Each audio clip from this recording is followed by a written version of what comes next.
Capacitor সিম্বলটা কিন্তু same রয়েছে, দুটো যে সমান আছে দুটো তার দাঁড়ি দেখো সমান আছে, কিন্তু যখনই ওইটা দেখো ব্যাটারি দেখছো তখন পজিটিভের জন্য বড় আছে, নেগেটিভের জন্য ছোট আছে, যেটা নেগেটিভ সেটা ছোট আর যেটা পজিটিভ সেটা দেখো বড়।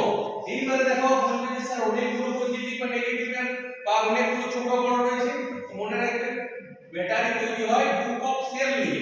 তো একটা যখন সিঙ্গেল তার ছোট একটা সিঙ্গেল তার বড় দেখছো তখন ওটা কি হচ্ছে, তখন সেটা হচ্ছে একটা সেল।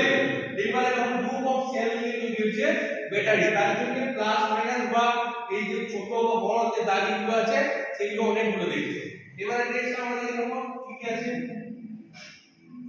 এই যে ব্যাটারি হলো, এটা যে ক্যাপাসিটর, দেখতে পাচ্ছ বিভিন্ন রকম ক্যাপাসিটর এখানে আছে, সিরামিক ক্যাপাসিটর আছে, এগুলো এই ছবি এই আছে ইন্ডিকেটরের সিম্বল, ঠিক আছে।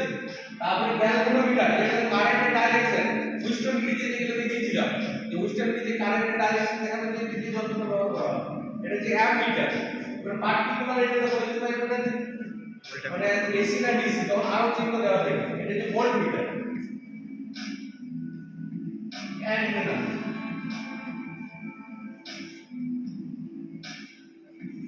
এটা যে ইন্ডাক্টর মানে সিম্বল, ইন্ডাক্টর ফ্যানের কয়েল বা বিভিন্ন যে কয়েল তৈরি সেটা যে ইন্ডাক্টর, এটা যে আর্থিং এর সিম্বল, ঠিক আছে। এগুলো সব বলানো আছে আগে থেকে, আলাদা থেকে হবে। এটি হচ্ছে একটা ডিসি ভোল্টেজ সোর্স, যেহেতু প্লাস মাইনাস রয়েছে তার জন্য ডিসি। এটি ভেরিয়েবল রেজিস্টার, অ্যারো দেখতে পাচ্ছ, অ্যারো সাইডে দেখবেন সেটা ভেরিয়েবল।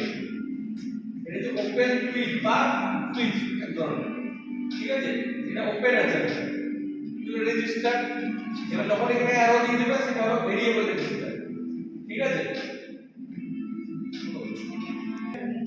ওকে,